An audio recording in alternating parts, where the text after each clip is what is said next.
supposed to be here, but today he was called back in Washington. So welcome in our panel. Hi, honored to be here. Thank you. Can you hear us? Yeah. Okay, good.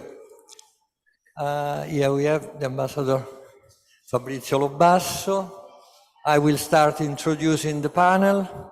Professor Charles Asher Small is in Washington. He is the director of ISGAP, that is the Institute of Study for Anti-Semitism. Alessandra Marino is a new responsible for the Office of Communication of the European Union here in Rome. And last but not least, Costanza Andreini is Public Policy Manager, Meta Italy. Welcome. Thank you very much to have accepted our invitation. Thank you. Well, every one of you knows these two words that are fake news, and the rest is hate speech. We have put them together, even though these are two different types of problems, two different types of utilization of the new media. Of course, nobody wants to deny the importance that the new media have now, because they have expanded the possibility to communicate, to exchange opinion on the web. But we have to admit that with this growing of opportunities, there is also a very increasing number of misinformation news and also some aggressive and in a certain way discriminative talk and discriminative accusation that can be fake or may be replicated in echo chambers that utilize. Please, one applause to the Ambassador of Lithuania.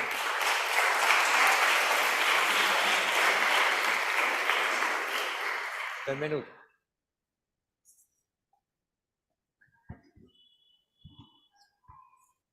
We have just started. That's okay, no problem. Well, I don't want to take too much time, and I would like to start with Ambassador Lobasso, because he has a characteristic. He has been teaching also lately, last month, I think, a course on hate speech and fake news. And so your experience with the youth, with the experience with your students, what have taught to you in terms of possibility to convince youth that have the opportunity for once to be able to communicate as a protagonist on the media?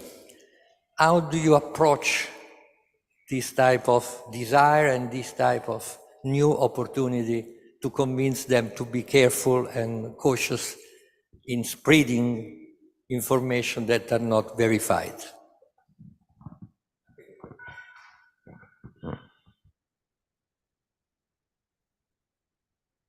Good morning.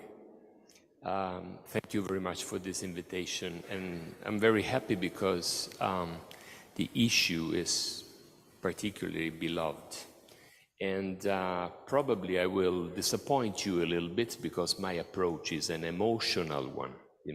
I will not repeat something, concerning international relations, diplomacy, and international politics. But I would like, just to use a little bit also some other studies, some others' knowledge in order to talk about the issue. First of all, I would like to clarify something that is very important to me. Hate, superficiality, fake news is not a destiny. It's just a passage. It's a part of life. It's a fight against the evil and the good. And because of the fight, we are here.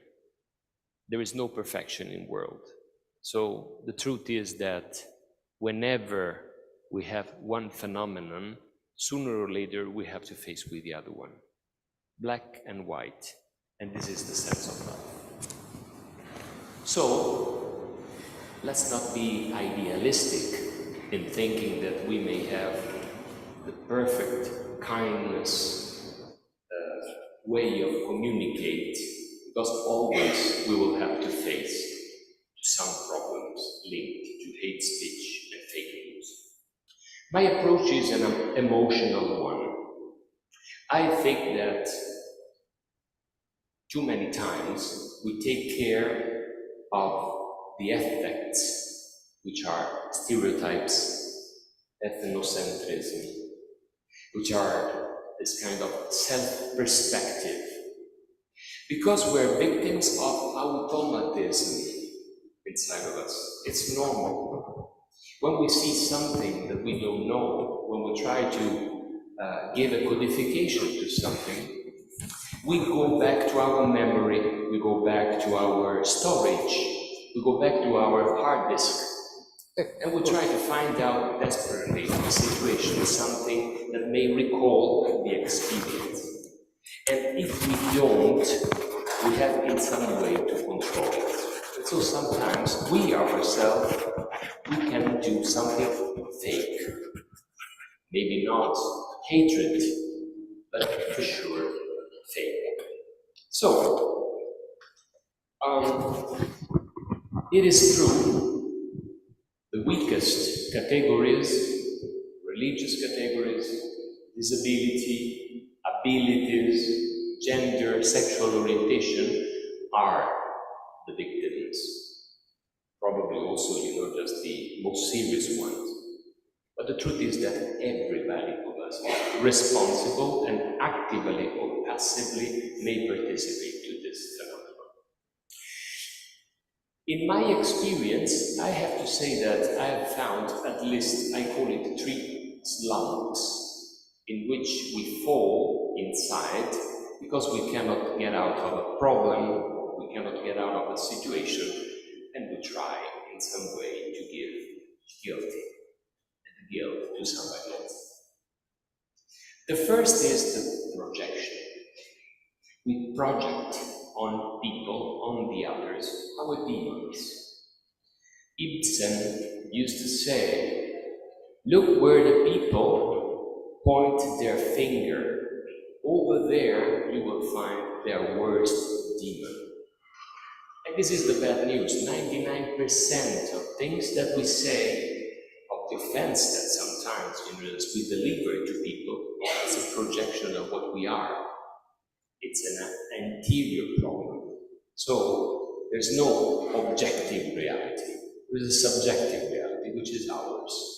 We point the finger and we say, it's your fault. And it's easier when the interlocutor is an outgroup, somebody that doesn't belong to our group. So we found somebody to be guilty. The second slump is the comparison. We are not content with the colors with which we are painting our houses, our job, our home. So we compare ourselves to others. We compare in career. So we say, have you seen that one is very connected? In French, it's a pistonné, one God. Or you see that it belongs to a certain circle and but is not capital, but in some way is linked to some kind of circle of power. And this is something that happens in every dimension, in work and personal dimension. And this is the second slump in which we fall inside. The third slump is blinders. You know, that kind of thing that we put at horses in order to go straight. We're lazy. We don't want to dig inside our personalities. And so we prefer to give to somebody else the responsibility to make our job, which is self-perfectionment every day. Perfection doesn't exist.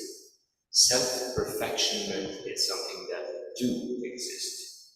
And this is what we're following every day, mistake by mistake. step by step, experience by experience. Now, this is the desperate part, which is, something concerning our mistakes, or what we think we are. How do we get out from this and become more true, genuine? And so we go to the causes, not to the effect. And we can avoid projection, we can avoid comparison, and we can avoid this inertia. Fabrizio, do you want to leave this after for your second round, so they will be so curious, they will be very anxious to know your suggestion? I will let it open, and so we'll find a way out. So nobody will go away because they gonna expect your suggestion. Will be quite. No, what I just got from your introduction was that you may be intentionally and unintentionally producing fake news or hate speech. It's not something that is only intentionally. It may also happen unintentionally. Very unintentional, because we're victim of communism. We react, we don't act, we don't know each other as well. And so we have to find a solution in order to get out from automatism, and as Romans used to say, to leave the here and now. I would like to ask to Professor Charles Asher Small if he thinks that anti-Semitism may be also intentional or unintentional, as you suggest. Professor? Okay. Thank you. You can hear me okay? Yes. Okay, wonderful. So first of all, I'm honored to be here with you, although it's virtual, and I wish I was there in Rome with everybody. I have good friends and colleagues, and I miss being there, but thank you for having me virtually. So I'll be very brief, and yes, there is a connection with hate speech and fake news and anti-Semitism, and it's obviously in the news the last few weeks. And I'll just start off by saying that Professor Elie Wiesel, who was a Nobel Peace Prize winner, Holocaust survivor, he was a professor, and he always taught that anti-Semitism is not a Jewish problem. It's not a problem for Israel. That once anti-Semitism is unleashed, it may start with the Jews, but once it's unleashed, it knows no boundaries. And anti-Semitism attacks the very fabric of our society and its institutions and human decency. This is not a parochial problem, but this is a problem for Italy, it's a problem for Europe, it's a problem for humanity. Hamas, which is governed and ruled by the regime in Iran and paid for by the Qatari regime which is pumping billions and billions of dollars into the European economy, into the North American economy, funding our universities legally and illegally, where young Europeans and North Americans go to this most important institution in our society to learn how to become citizens. And they are learning now, tragically, after the use of soft power by the Muslim Brotherhood. Qatar and the Muslim Brotherhood are synonymous, and they've been miseducating our students, and you can see young Italians, young Europeans, young Americans going out after the pogrom on October the 7th, supporting people who carried out a pogrom. This is not 1939. This is not 1943. This is 2023. And we have young Western people, professors and students supporting pogroms. Hamas, the Muslim Brotherhood, literally calls not just for the destruction of the state of Israel, but the killing of all Jewish people.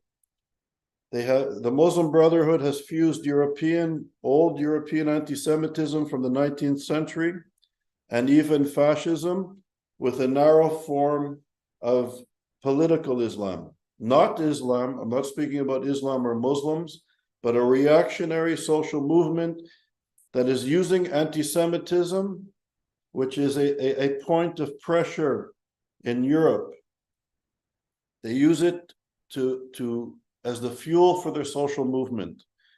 And this we saw with the bombing of the hospital, how the BBC, the New York Times, and top media outlets in the world reported this as fact. This was ancient anti-Semitism. This was a blood libel. Some of our finest media outlets in the world were anxious to show that the Jews were killing children in hospitals, and they did not maintain their professional requirements of verifying their sources and checking their sources. And for hours, the world was told that the Israelis were killing babies in a hospital, and this led to this anti-Semitism, this misinformation, hate news, fake news, and hate speech has led to more tensions in Italy, in Europe, and in the West. So anti-Semitism begins by focusing on Jews and Israelis, but now Europe has a serious problem. Europe has a problem in which people are supporting a social movement that is not only anti-Semitic, but is anti-democratic, it's anti-Western, it's anti-European, and it's anti-American. And now we as young intellectuals, students, people, diplomats, how do we understand what is taking place within our society? And why is our society becoming weakened? And how do we emerge from this challenge to confront a social movement that is not only genocidal in its anti-Semitism, it's a movement that subjugates women, advocates the murder of gay people, advocates the non-acceptance of moderate Muslim people around the world. This is antithetical to everything we in Europe and North America claim as our democratic heritage. And in every generation, citizens of democratic countries have to reinforce our belief in democracy, reinforce our notion of citizenship, reinforce that everybody, regardless of gender, sexual orientation, race, religion, ought to be equal under one legal system, and this is something worthy of being defended. When we pulled out of Afghanistan, women cannot go to school in Afghanistan. And yet, our feminists, our human rights activists, our young intellectuals, where are they? Where are they in confronting this reactionary, anti-democratic, sexist, homophobic, genocidal, anti-Semitic movement? Ladies and gentlemen, Europe has been down this road before, and we know the destruction that this can cause us. We need to understand what is taking place, not only in the Middle East, but within our own societies. Thank you. Professor, I want to pose a question to you. Do you think that in this same day there is also an Islamophobic increase? Definitely. I don't like to use the term Islamophobic because this is a Muslim Brotherhood, Iranian regime notion. But there is discrimination taking place against Muslim people around the world and in Europe and in North America. And I think as long as European countries, particularly in the United Kingdom and France, take Islamists, people who ascribe to political Islam, as the true representatives of European Muslim communities, the rise of intolerance and hatred against Muslim people will become more extreme because our governments are holding up these reactionary Muslims as the authentic Muslim. The vast majority of European Muslims want to become good European citizens and live in harmony with their countrymen and women. And I think we have to fight all forms of discrimination, including anti-Muslim sentiment. And I think this will increase as there'll be a reaction to what is taking place, maybe from more extreme elements of society. So yes, we have to always protect our citizens and fight any form of discrimination. And I think in this environment, we have to be particularly sensitive to the plight of all of our citizens. Thank you very much, Professor. And now I want to talk another critical issue that we have been discussing in the last year, and that's what we call the hybrid war. a use of fake news, hate speech in political, trying to influence democratic election in countries, but also trying to create some type of problem to government that are legitimate, and there is an attack, constant attack of fake news that sometimes are directed to countries that are trying to maintain their independence and they want to be free and in the Western side. So I pass the floor to the ambassador of Lithuania in Italy that will tell you what they have done to counterattack this type of hybrid war. The ambassador Dalia Krevien, I don't know if the pronunciation was correct. The floor is yours. Thank you so much. Good afternoon to everyone. Thanks for inviting me for this interesting and very topical discussion on this interesting and very topical topic.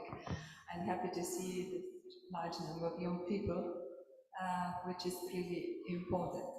So I'll share with Lithuania's experience how we live with this ocean of disinformation and what we do in our country.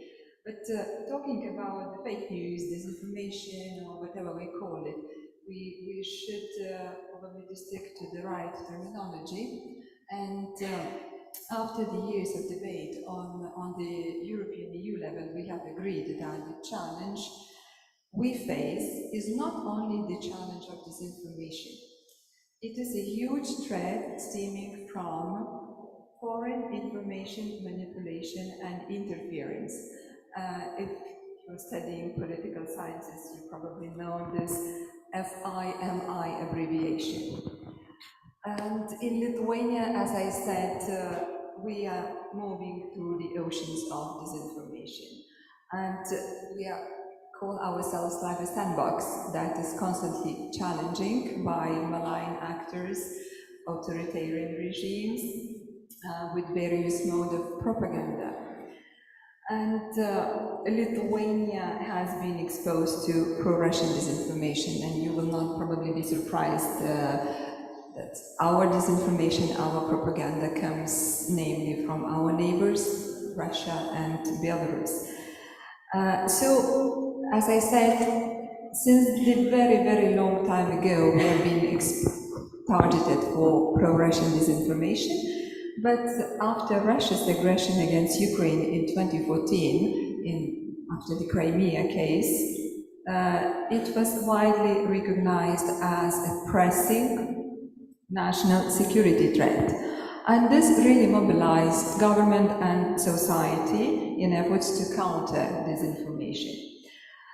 You know very well, Lithuania hosted an historic NATO summit in Vilnius last summer, and which was also a target of Russian propaganda machine. Russian disinformation tried to undermine the alliance, discredit Finland's and Sweden's accession, our commitments to Ukraine, and overall the result of the summit itself. So steering our efforts against the so-called foreign information manipulation and interference, we are focusing on, first, producing more facts-based proactive communication, exposing disinformation, building resilience of media and civic society, and of course, building cross-governmental coordination mechanism. What are Lithuania's strong points? I would say that one of our strengths in this area is proactive mindset. We moved from reactive to a more proactive mode of strategic communication. We carry out campaigns to counter disinformation narratives before they even spread. So how we counter disinformation? To fight against disinformation in every country, we could to do this. It is important to make it as a cross-government and cross-sectorial issue. where different institutions and society organizations, NGOs cooperate together. So what we did in Lithuania, we have built a cross-government coordination mechanism as well as an interinstitutional analytical platform to better detect, analyze disinformation, and alert. On institutional level, so-called Stratcom units in Lithuania are now established in many ministries. The National Threat Management Center, with a strong focus on tackling disinformation, is gaining strength.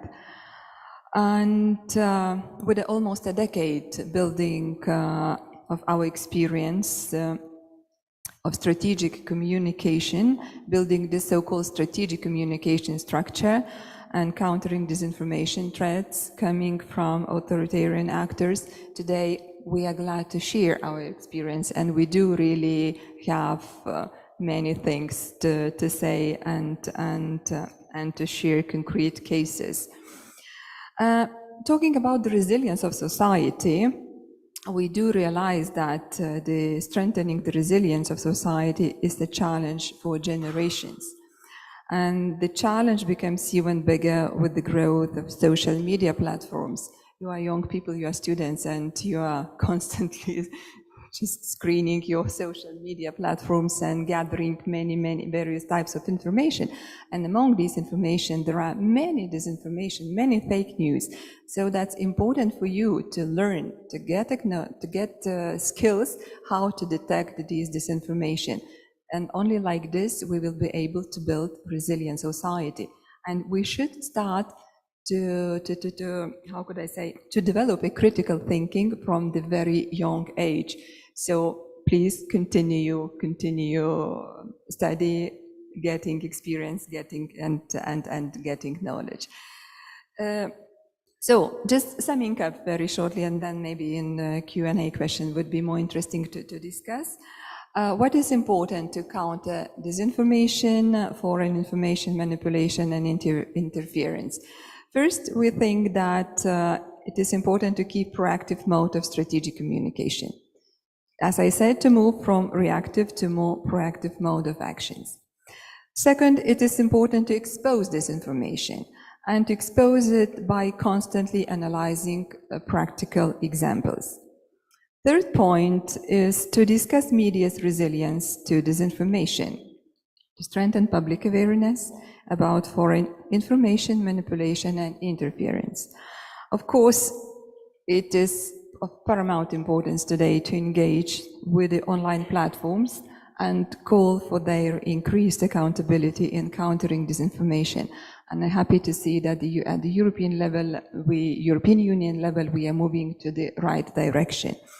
And the last but not least, as I mentioned, it is really important within the country to build close cooperation among different institutions and civil society organizations, because the only sustainable response to it is an intergovernmental and society-wide cooperation.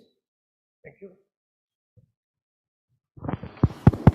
Thank you. And talking about intergovernmental, I think is the moment for Dottoressa Marino to come in, and in a certain way, the question would be, what is Europe doing to help reduce this phenomenon? Have you introduced any type of regulation? Are you planning to do it? Thank you very much for inviting me on this panel on this very topical issue. Indeed, you all have seen in the last days and weeks that the issue of spreading fake information, fake news, disinformation has been at the core also of the European agenda. So Europe has been investing energies and resources on this topic for many years now, more than 10 years that we are looking at the digital space. And the principle is very simple. What happens in the physical and normal space and the rules that apply there should also apply on the online space. So European citizens should be able to access the digital environment with the same rights and freedom that they have in the physical space. So we must ensure that there is that the online space is democratic, that there is freedom of expression and respect as much as there is in the outside world.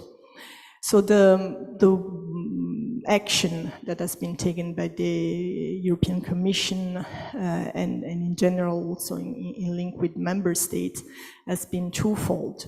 On the one hand, let's say on soft measures and on the other hand, more hard regulatory measures.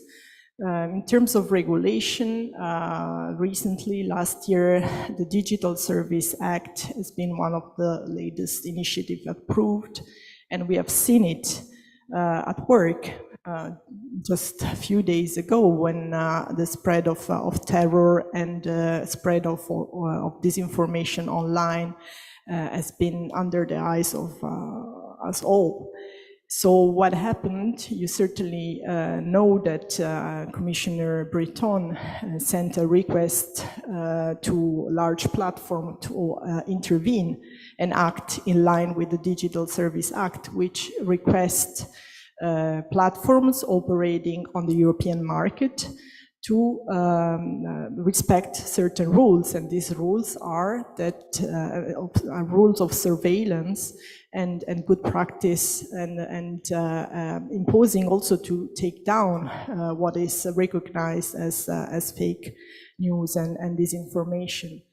And there is an enforcement, let's say, tool to that, which consists in fining those companies who do not abide. So it's not only, let's say, talking in general terms. There are consequences for the behavior, and there is responsibility that we would like platforms to take on.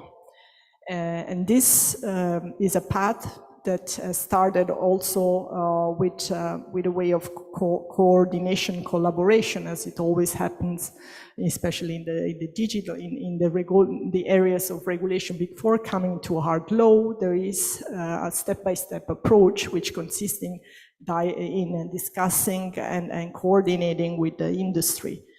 And this has happened. In fact, there is a code of conduct against disinformation, to which a number of platforms have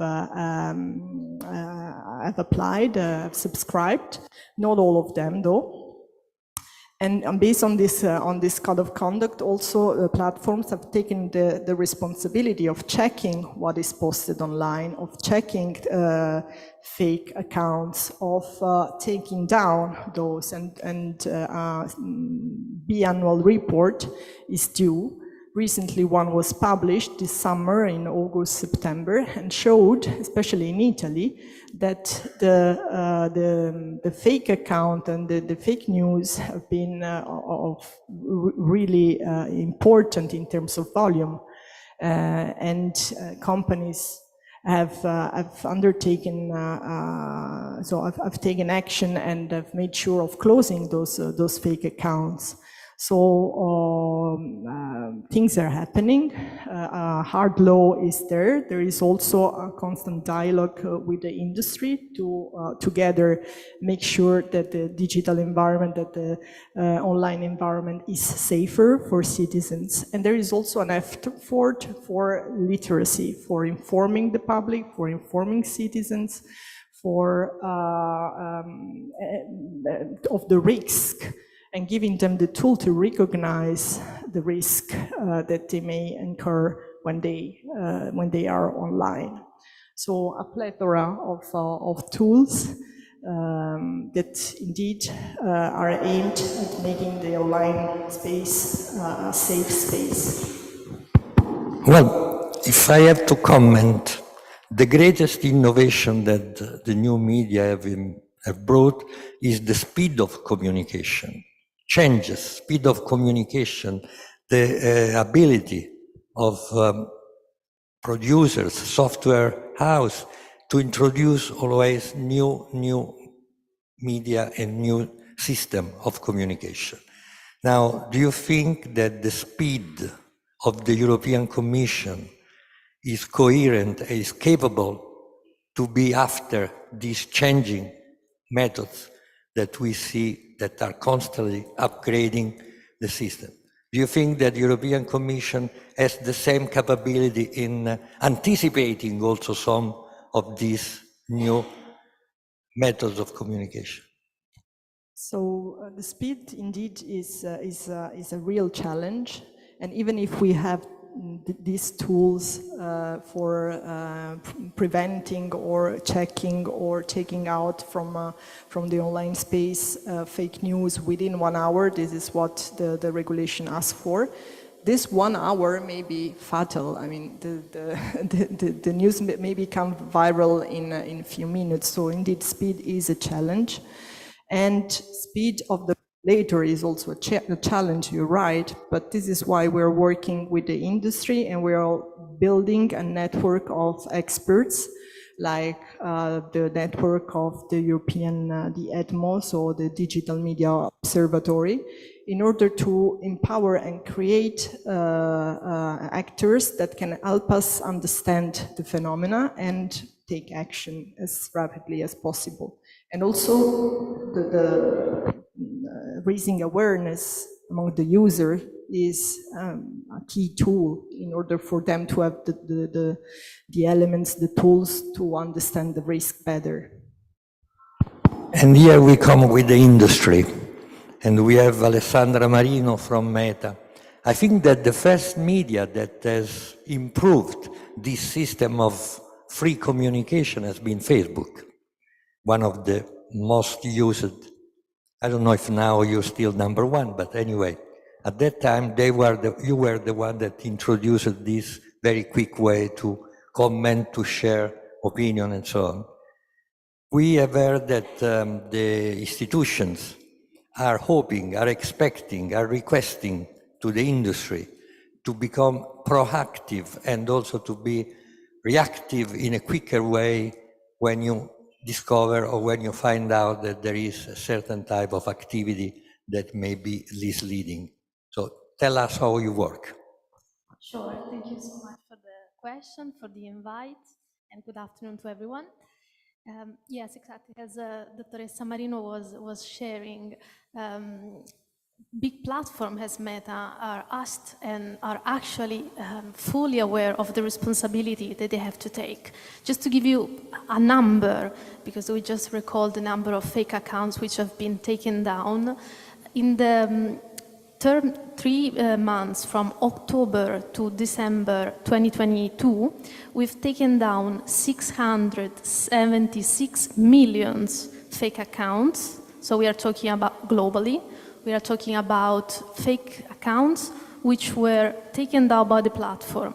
And the 98.8% of these accounts were taken down proactively. Means that Meta recognized, identified, and taken down those accounts without anyone reporting to us. So this is like one number. You give me the perfect example. Thank you so much. To understand like the complexity, the amount of data, the amount of content, the amount of also attempt to actually address and to destroy the integrity of our platform. And that's why it's one of our priorities, to make sure that people have a safe and positive experience when they use our platform. And why? Not just because of responsibility, but also because if people do not feel safe when they use our platform, and I mean Instagram, I mean WhatsApp, I mean Facebook, they will just leave the platform to go maybe in even more dangerous platforms. I will not say any names, but there are other platforms that take less responsibility, less enforcement than Meta. And so that's why we put like a lot of effort and a lot of commitment in this. How do we do that? This information, it's a big thing. It's a complex, it forecasts like a complex dynamics. It's not just about a technical issue, how to detect, how to remove, how to take down content which are false or fake or partially false, because that's different as well. But the thing is it's also a cultural thing, because you have disinformation spread online, spread on platform, but you also have disinformation on traditional media. You also have disinformation when we talk among ourselves, just to share what we heard, but we're not very sure, but by the way, we will share about anyway, and that's the problem, because we are not very sure when we hear something.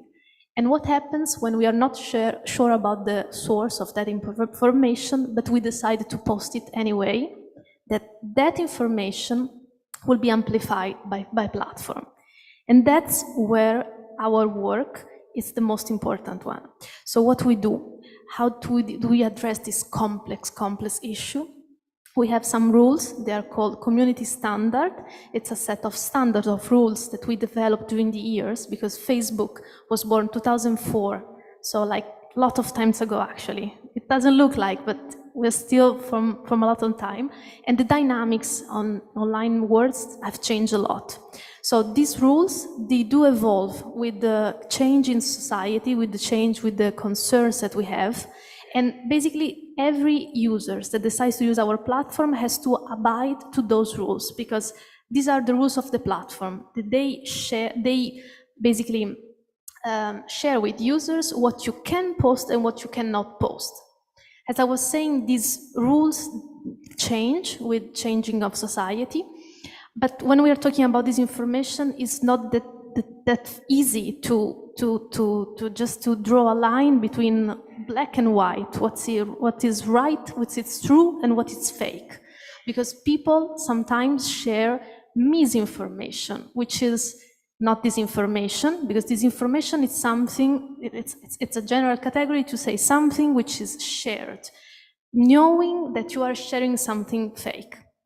Misinformation, it's even more dangerous, because it's the sharing of things that people share, but they are not sure about the source. So they might be true, they might be wrong. So how do we manage to get this right? What we do, we use like a strategy, which is called like remove, reduce, and inform. What we do, we remove all those content which are against our community standard, those rules. So for example, all those content that are inciting to, they're making like incitement to hate, which are trying to convey false information, and again, the interference we were talking about, all that are actually, we understand from the platform that specific content is trying to provoke something bad in the physical world. So we intervene then and we remove that content. But what happens with all those content which are partially false or partially true? We work with fact checkers, so independent third-party organization, more than 90 all over the world. They have different contexts, they have different knowledge, they speak different languages, and we work with them for them to assess the content which are shared online. If they prove that those content are not trustworthy, we decrease, and so we reduce the visibility and the virality of that content in order for less people to see the content. And then what we do, we inform. We inform people about what they are watching. So you probably these days, because when there are big crises, our work like increase, we are seeing many articles with the label, with a warning label. So this article you are watching might not be updated because information changes. So something that was proven to be right yesterday might be debunked today because that was not actually what happened. So we're not removing, but we are decreasing the visibility of the content, and we are informing people about what they are seeing. So for example, we are pushing for more authoritative sources to be higher in the rank of people, and like big outlets like that. We know that they are doing their job like properly. Sometimes also those like fail because information are not confirmed.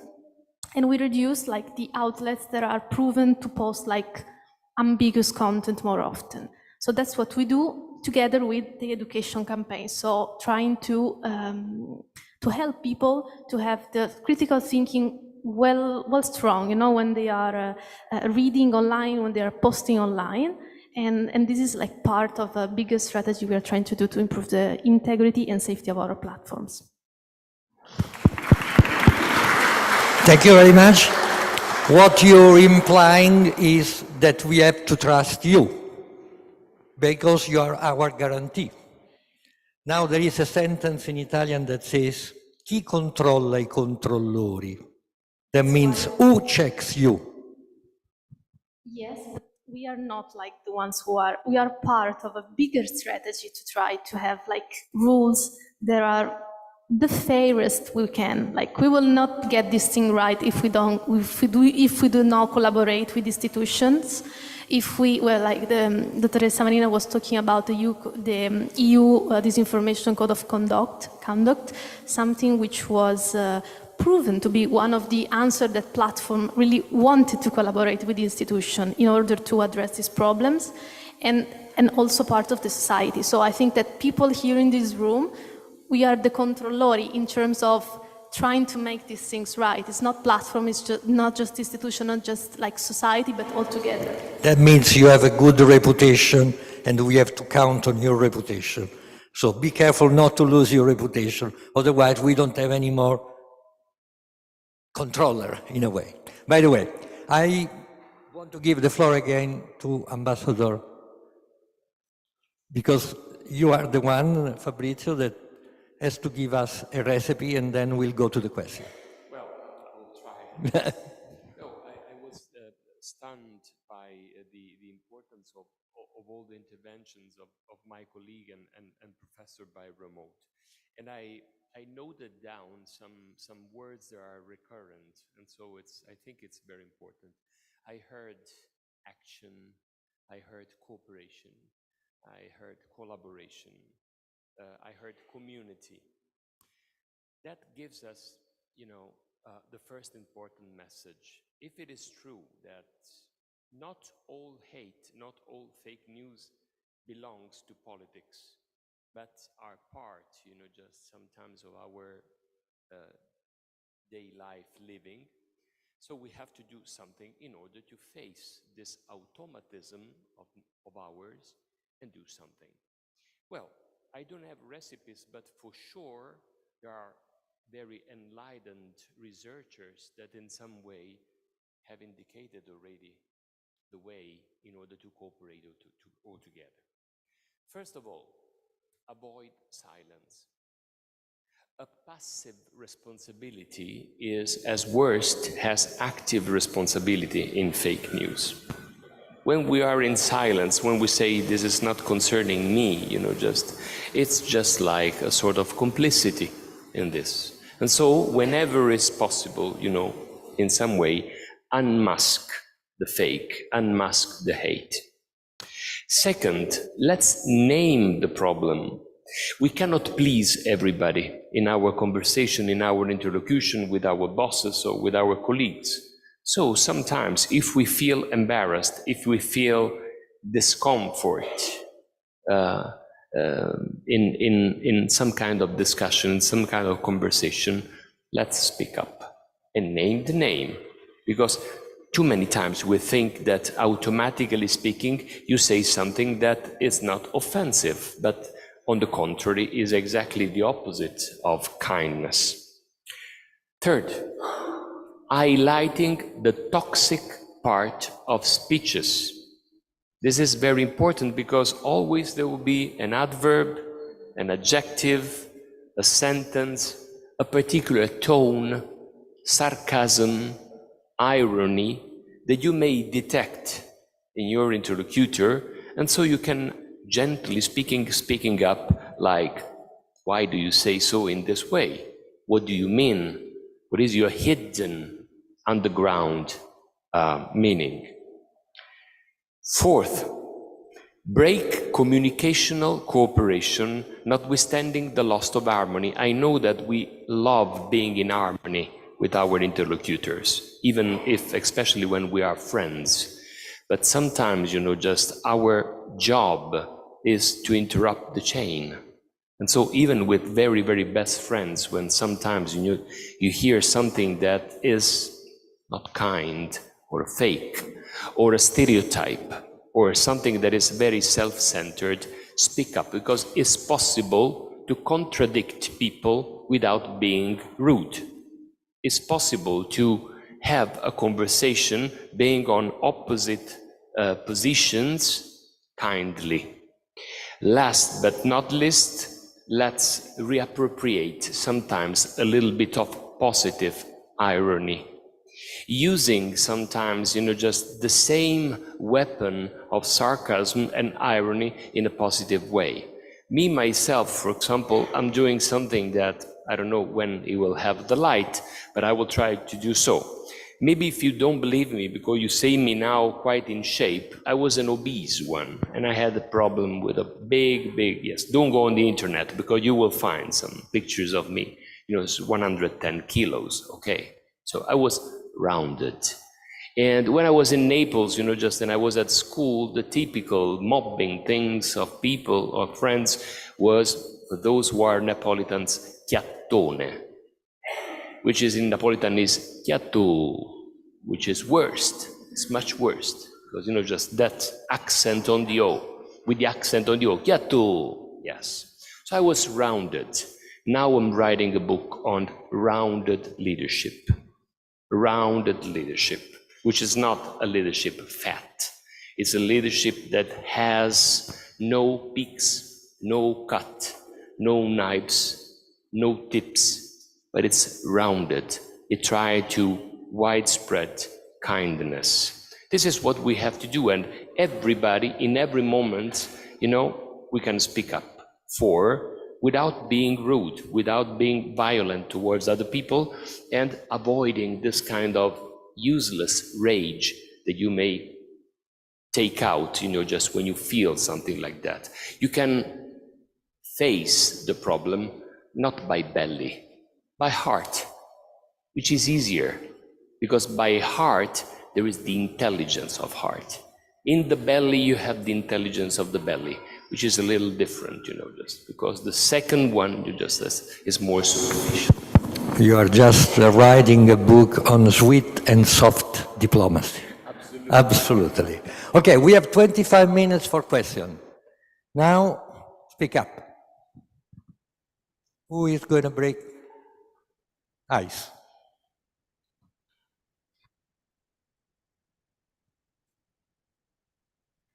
Hello. Thank you, first of all, for being here. I'm Rebecca Maria Serrano, and I'm from Italy. I'm a global governance student, second year. And my question is, do you think that in today's society, where there is a very thin border between personal opinion and what we call politically incorrect, do you think that we are leading more and more towards a society where predominates the cancel culture? Who wants to answer first? Shall we do other questions so that we may combine them? Hello? Oh, okay. Hi, thank you. Firstly, I wanted to thank you all for being here and for giving us your time, and more importantly for condemning the rise of anti-Semitism that is currently going on. However, I do feel like there needs to be an addressing of the elephant in the room, because the media has also been recently very much portraying Arabs and Muslims in a very, very vicious way, with even Israeli officials going on and calling Palestinians human animals, and the former defense minister saying that Palestinian women should be eradicated because they give birth to little snakes. There is very much a rise in this hateful speech. And I'm not saying this to undermine anything that is coming off from the other side, rather to bring in attention to the fact that this hatred is boiling up, and also to bring attention to the fact that Israel is currently committing a crime against humanity. Mass punishment is a crime against humanity that is inexcusable regardless of the context of the situation. I thank you again for your time. Well, I think Professor Aschero, you have the floor to answer to this very precise question. Yeah, no, thank you for the question and for the opportunity to respond. So first of all, I don't know all of the Israeli individuals who responded, but I think that the focus on the response by the Israeli government has been to Hamas, not to the Palestinian people. In fact, from what I've seen and from my colleagues and who are dealing with these issues, people are focusing on Hamas. They're looking at the leadership in Qatar in 6-star hotels, while their fighters are under the tunnels and they're protected from the bombardment as Israel is taking out the infrastructure of a genocidal anti-Semitic movement that is not only trying to destroy Israel and kill Jews, but is destroying Gaza and destroying the Palestinian people. I think it's time to liberate the Palestinian people from a regime and a leadership that is not only destructive to its neighbors, but to its very own people. And I think this is essential. And I think that when you commit a pogrom, when the leaders of Gaza, Hamas, and Iran, paid by Qatar, commit a pogrom is a massacre which is condoned by leaders. The leadership of Hamas, Qatar, and Iran celebrated the murder or the decolonization of Israel, in which, as we all know, and now there's more information being released, that not only was there a systematic massacre, there was brutalization of bodies, there was sexual crimes in front of family and boyfriends of young women. And tragically, it seems that people are not capable of speaking out against this atrocity. It's an atrocity. And this is the crime, not just against Israelis, this is a crime against Palestinians. And I think we need to have like-minded people to get rid of this regime. Israel has every right, every moral right to defend itself from this barbarism, and it's barbaric. If you go to, please read, you're all students, go and read the Hamas charter. It's in black and white. It will take you 15 minutes. Read the Hamas charter. Read what they say about Christians. Read what they say about women. Read what they say about not only Israelis, but Jewish people as the cause of all that is evil. They have taken the protocols of the Elders of Zion. They've taken the very basis of European anti-Semitism, the basis of what legitimized the Holocaust in Europe 80 years ago. Hamas is, and Iran, the regime in Iran, and the Muslim Brotherhood in Qatar have taken the protocols of the Elders of Zion, which has laid the foundation for the Holocaust, This is what some people want to defend, and you cannot defend the indefensible. Palestinians have rights. Palestinians have moral and ethical aspirations and obligations, and I hope they are fulfilled. I hope Palestinian people live in peace and in prosperity and in security. But when you have leaders that are representing Gaza, the people of Gaza, there is going to be repercussions for your actions. Every action has a response, and it's time for moral and true leaders to emerge within the Palestinian society so they can bring their people to a better place. We share this hope with you, and we go on with the questions. Hello, my name is Giulia Maria Radicchi, and my question is not related to this. I don't know if later on the discussion will go on this as well, but my question is completely unrelated. I wanted to touch upon a concept that was mentioned, so the fact that on online platforms, consumers abide to, and it is not specifically towards Meta, it's in general, consumers abide to the legislation or the guidelines of the platform. But personally, I would argue that this is not always, does not always respect reality, because it there was a study that estimated that I don't know how many business days in a year it would take consumers to go through and read the guidelines of the platforms. And that regards not only the duties of the consumers, so like the rules that they should follow when they post something, but also, let's say, on the side of the platforms themselves, what kind of data is gathered from the consumer. So we don't really read that because it would take us an enormous amount of time. So don't we think that we should work on this type of, let's say, relationship? So maybe improving the way guidelines are presented to consumers so that we really know what we are agreeing to. Thank you. Please. So, thank you for the question. Maybe I can also somehow get to your question as well. So I do believe you are absolutely right.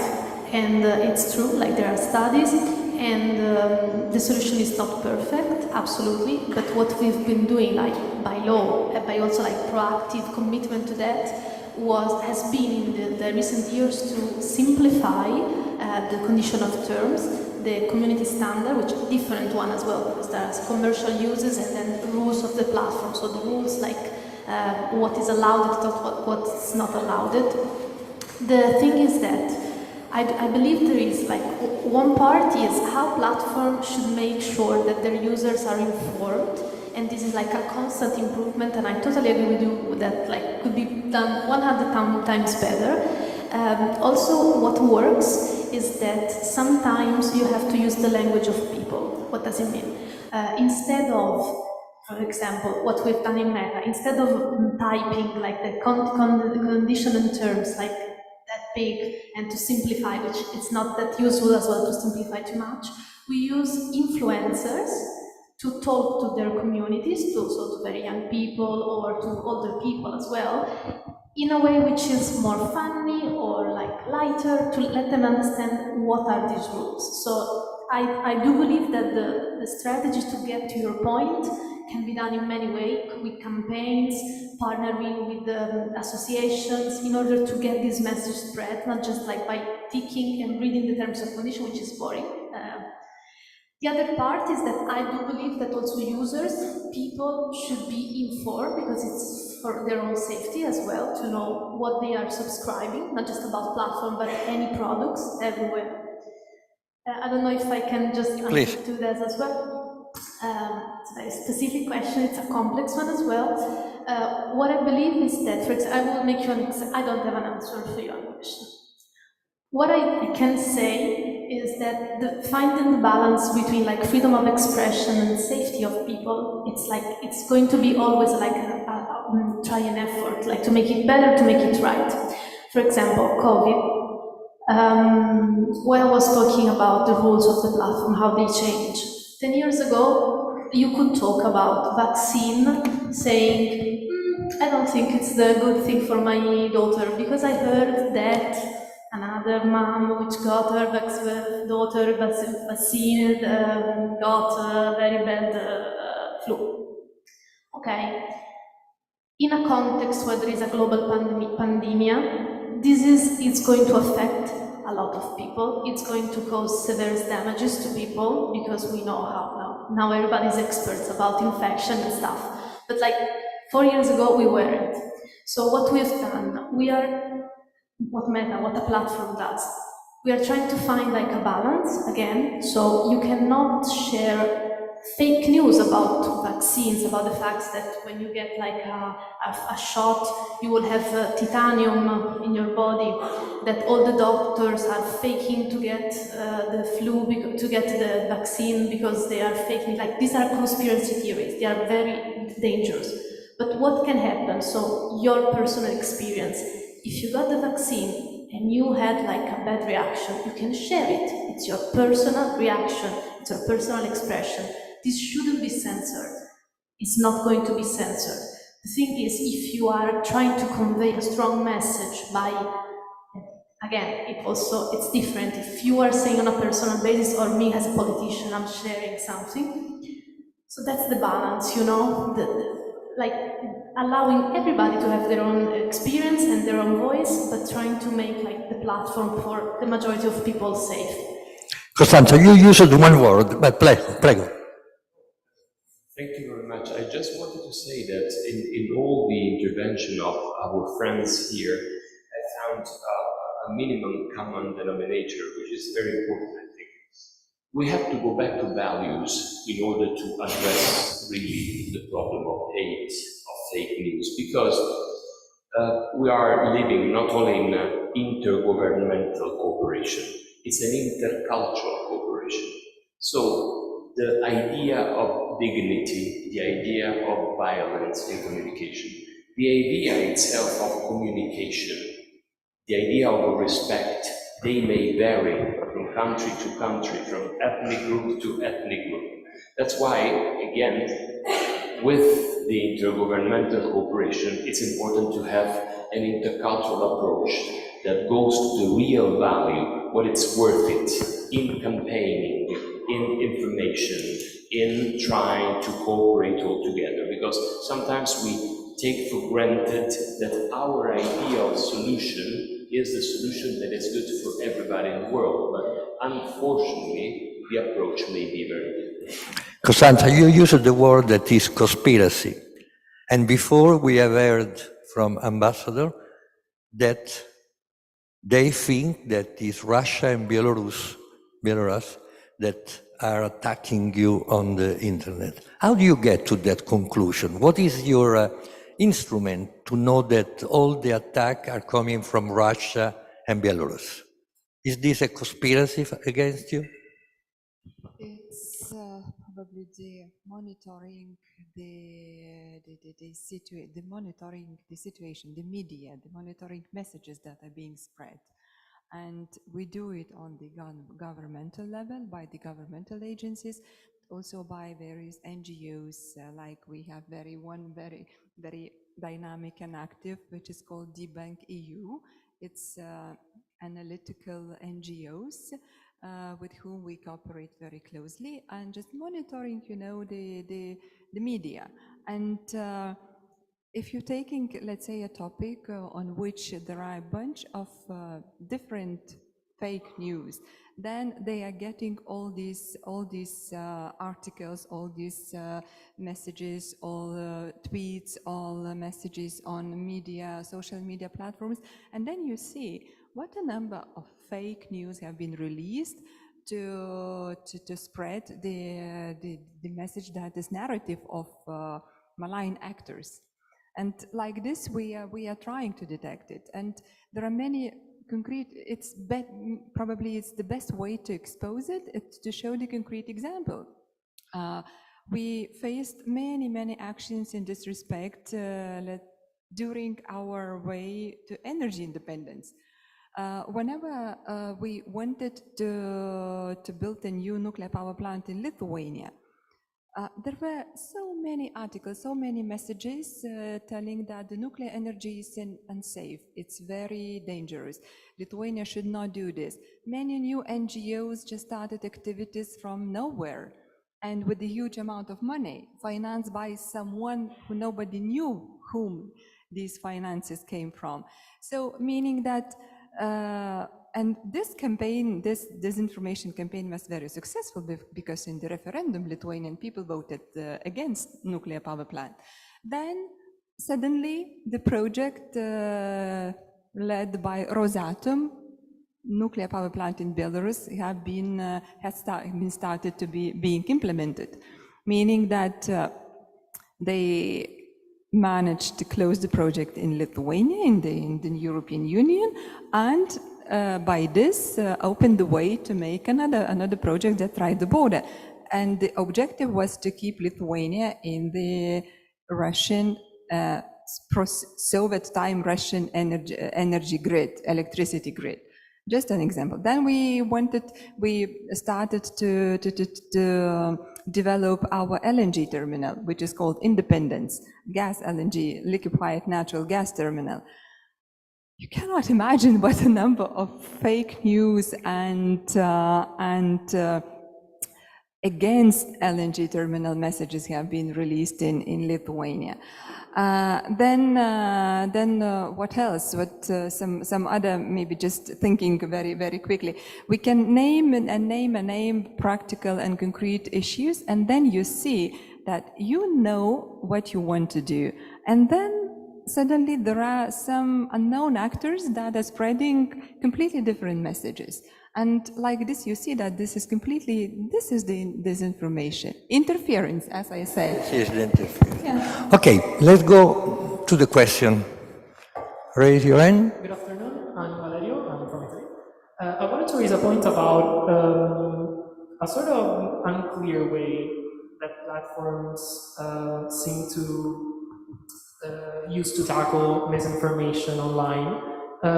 Many activists, we're seeing it now from Palestinian activists, but it's not just relating to this conflict in particular, are denouncing the fact that their content is being limited without actually receiving explanations from platforms, and oftentimes the content in question is just an opinion or like a comment on the situation and not facts being like promoted as real when they're not. While on the other side, oftentimes we see sometimes some actual disinformation that doesn't receive the same treatment. For example, we've seen in some days ago, I think, famous influencer and quote-unquote journalist, posting a picture of allegedly carbonized children, which was actually AI generated, and this was not on a Meta platform, it was on Twitter. So, but still, the question is,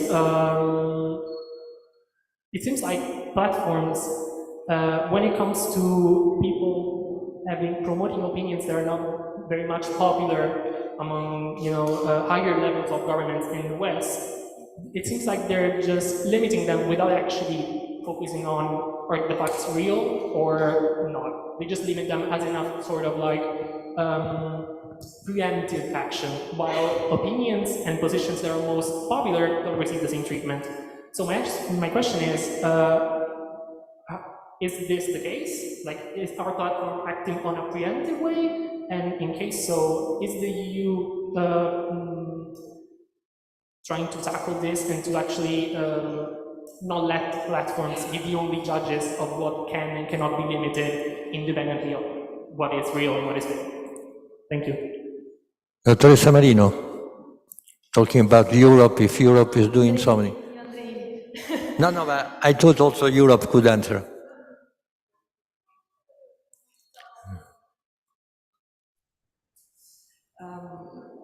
So it's indeed a complex area of intervention. It's not about censorship, but it's about fact-checking. So it is important to develop the capacity of checking facts, so debunking, and also develop, let's say, a network of experts that can help us assess where the information comes from, how it is spread, where the account, what is behind it. So it's complex, certainly. There might not be a silver bullet, but we need to be very much vigilant about what happens. Maybe. Ambassador Basso, you wanted to answer? No, Dottoressa Andreini. It's a very complex end. So just to, quick answer is no. Meta is not limiting any form of manifestation, expression of like thoughts from one side or another side. This is proven by the fact that, for example, recently we just posted like an article on Newsrooms, which is the main website for Meta, where we talk about our products announcement. It's very useful for everybody. It's called Newsroom of Meta for people who are interested in this topic to read that. What we have done during this conflict. So, for example, advocates, Palestinian activists, journalists which are there, like on the field, many times their accounts were reported by other people because they were sharing cruel, disturbing pictures, which were the reality. So that many times triggers automatization, so artificial intelligence, which normally help us detect those content which are not allowed on our platform. So if you're posting something which is very graphically violent, the AI will take it down, because normally what we do, we don't allow this kind of content to be on the platform because they are disturbing, or we label those again with the warning labels that you are going to see something that might affect you. What happens? There is a war. So these things are not like a part of a video games, not something which is shared for pleasure. This is the reality. So what we've done a proactive action, so to give visibility also to this kind of content. Many journalists in Palestine that I follow, for example, in my Instagram, have like a person inside Meta which takes the content again on the platform when it's reported. Like, so there is an active way of giving to everyone like the right to share and to report what they're assisting to. This, for example, another thing that it's interesting to know, I don't know, for me it was interesting. At the beginning of the war, there was a bug in Instagram, so people could not make any stories. So this was legitimately, it was said like, Meta is preventing people to share, like on both sides actually, not just Palestinian, also Israeli as well, is limiting the freedom of expression. No, it was a bug. It was a global bug. It's like technical problems that it's happening. So we made aware that this was happening, and it was especially important for people in these circumstances, in these areas affected by war, to share with stories, to have a Facebook Live or something like that. So we took a proactive action. And what happens when there are conflicts like this one, or the Ukraine, in Ukraine, we create like specific teams that works together. So on a high level emergency, people that works 24 hours, first to work with people which have local context, because when we're talking about the banking or understanding the truth, we need people which are experts. So they speak the language, they know the context, they give like insights on what is happening. They create like this working group, and we try to be even more active, so try to revert automation when it's a mistake, sometimes it's a mistake, and try to give more context to our experts inside that does moderation of content in order to allow people to express themselves. That's what happens. Okay, are there more questions? May I? Yes, one more question there. Hello. Is it possible to Anisha respond as well? from India. And we spoke widely. Where are you from? India. India. Yes. We spoke widely about misinformation, and one way to tackle it is fact-checking. But in my opinion, narratives are what stir up crowds and mobilize crowds rather than facts, which are often justified and counter-argued with fundamentals like freedom of expression, freedom of speech.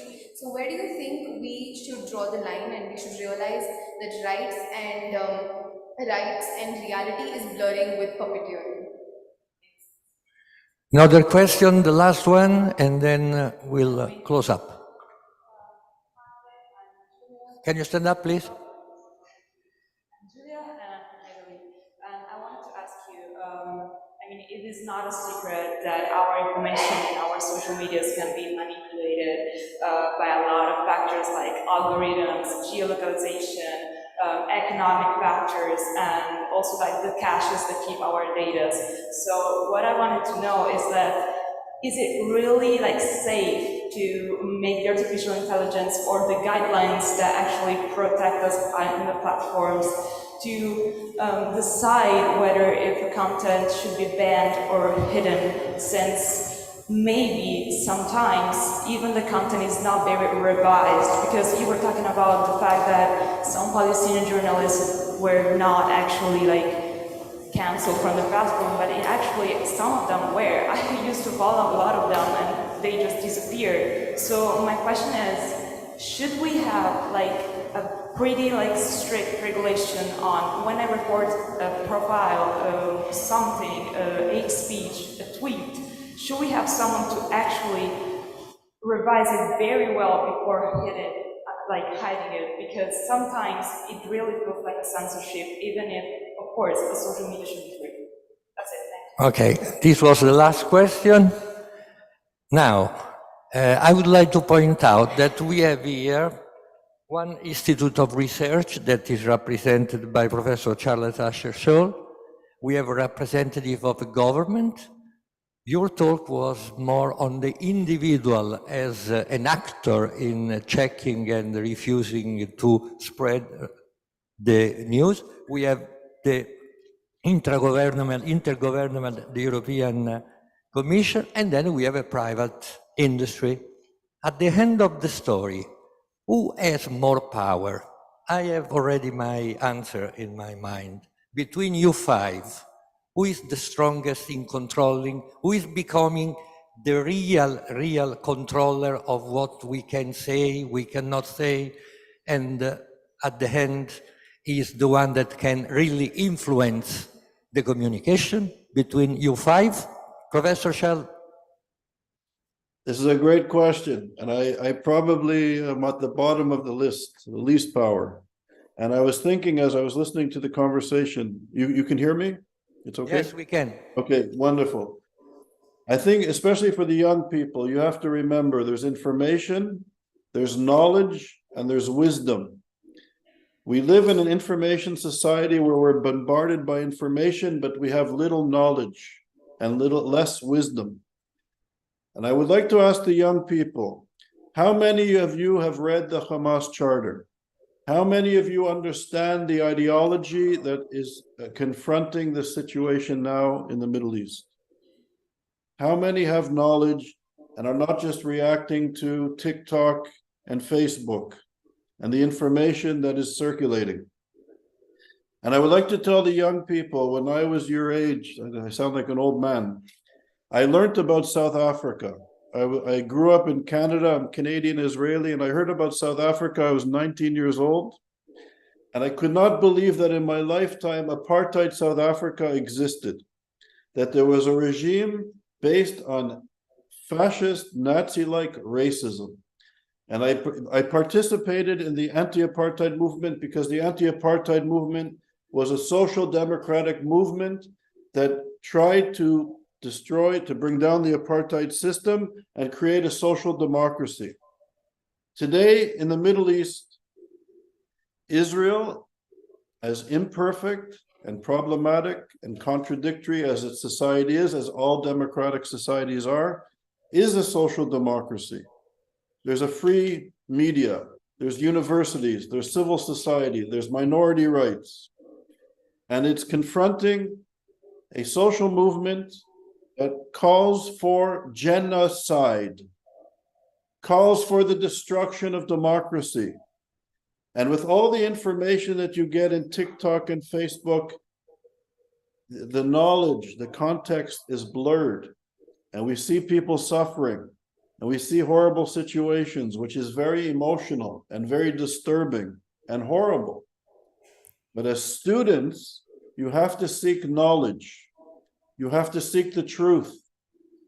And all of these distractions in social media, where we now, that we're talking about in the context of social media, to me is very sad and tragic. As students, seek the truth, seek knowledge. That's a very good indication. Seek the truth. Thank you. So, following the professor's analysis, I think that the best controller is ourselves. We should start, each of us, from ourselves, to educate ourselves, to read books, read, and read, and to get experience, to get knowledge, and to build this critical thinking. And whenever we have critical thinking, then we will detect that this is a bullshit, this is not true, and this, I will not spread that message. And if we are many not to spread fake messages, the messages will not be spread very quickly. So we will reduce the speed, and it's really, really very important. So let's do our best, first of all, and then I think that it will be much more easy. Well, if I may say, to be coherent, you know, just what we were saying before, we're talking about education. The important thing is understanding that education is not only knowledge. Education is competences, is soft skills. Understanding the truth, being genuine, being emotionally intelligent, doesn't mean reading a book and knowing everything about the story of a country or a story of a crisis. It's important to recognize our emotions, our feelings, and acting genuinely about that. And this is, I think, the big novelty of the term education. Indeed, I can only subscribe to what was said. The largest power is with the critical thinking and the tools we may have to make a judgment and a decision, and to be able to discern whether something is being sent and pushed to us for a certain reason or another, and having indeed the tools to make our own choice and make our own decision. Indeed, the objective of narratives is to lead and to go and to bring people into one direction. But would you go in that direction if you had the tools to understand that there is something hidden, not said, or there is a specific purpose that you cannot understand, you don't have the elements to figure out? So what is most important is to empower the person to discern and to make a conscious decision.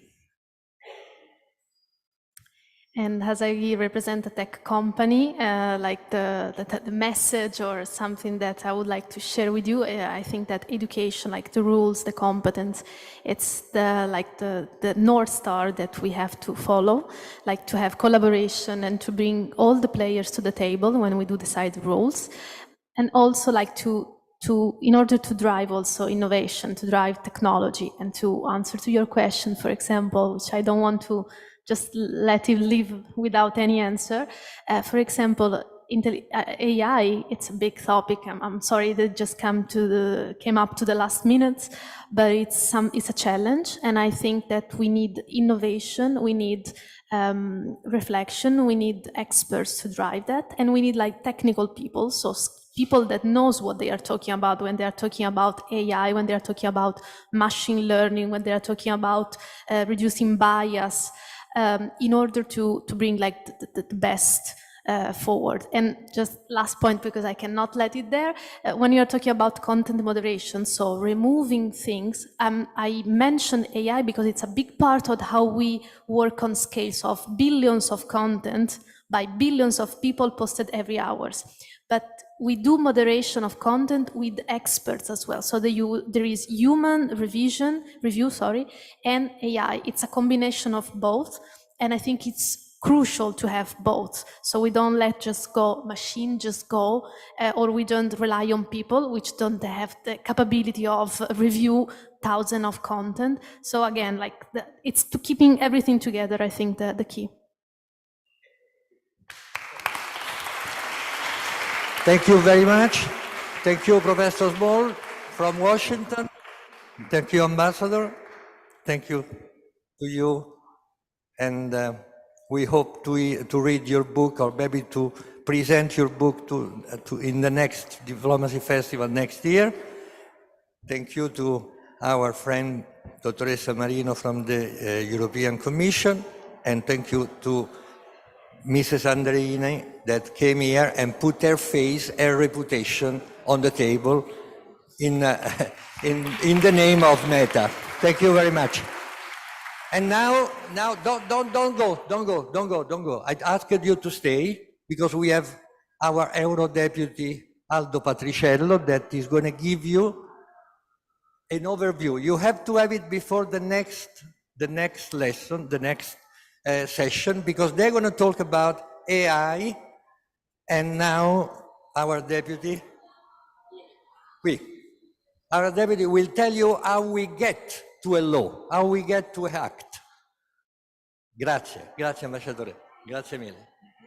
So We have a deputy that has been elected the first time in 2006 in Europe. He's an expert in several fields, but mostly in food regulation and